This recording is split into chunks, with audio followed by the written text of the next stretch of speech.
Myanmar is struggling with the lack of medical oxygen supplies as it battles its most serious wave of COVID-19. There were more than 5,000 new cases yesterday, a new record. State media say a third of people tested were found to be positive. Liang Wai-kit reports. Such scenes have become a common sight in Myanmar. People rushing to buy oxygen either for their loved ones who are critically ill or to stock up just in case. Doctors say during the last two waves of COVID-19, oxygen supply wasn't in such high demand. But Myanmar's recent wave comes as the country detected deadlier and more infectious variants in June. Prices of these oxygen tanks have doubled, and supplies are low. The Myanmar army recently banned shops from selling oxygen to consumers. They said sales can only be made to hospitals. Yet, people are still trying to stock up on them. One local media said soldiers opened fire to disperse crowds at one shop in Yangon. Myanmar's army chief has dismissed talks that the country is lacking in medical oxygen supplies. He says that's fake news meant to cause panic. But there's no denying that Myanmar is in a worrying stage. Daily cases and deaths have spiked since mid-June. Aid groups and volunteers say the country's data is underreported. Many deaths occur outside the officials' radar. The country's hospitals and COVID-19 centers are at full capacity. Only severe cases are admitted.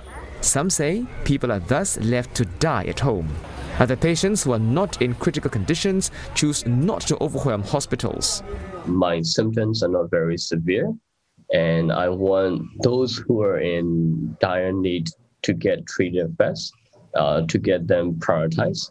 And also at the same time, another reason is that I would rather just stay at home, not to get myself exposed to the rest of the people.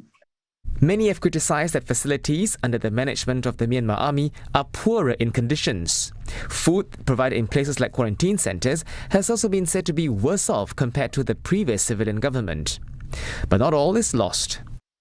I spoke to a COVID-19 patient who is currently being treated in a government facility in Yangon. He has 3 other roommates and their room has windows and proper ventilation. I'm told that they're being served 3 decent meals a day. But what's lacking is the number of volunteers in that facility. Although they are kind and helpful, they appear understaffed and overwhelmed.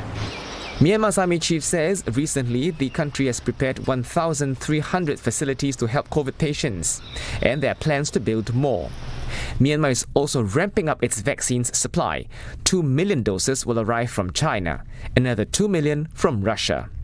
There's also talk that Russia will help Myanmar produce vaccines locally. So far, less than 2 million out of Myanmar's 55 million people have been vaccinated. The Myanmar army aims to vaccinate half the population by the end of this year. But sources tell me that the country's vaccination program is not on track. Healthcare workers and volunteers are still on strike, and not many trust the Myanmar army enough to get their vaccinations. Liang Wai-kit, CNA.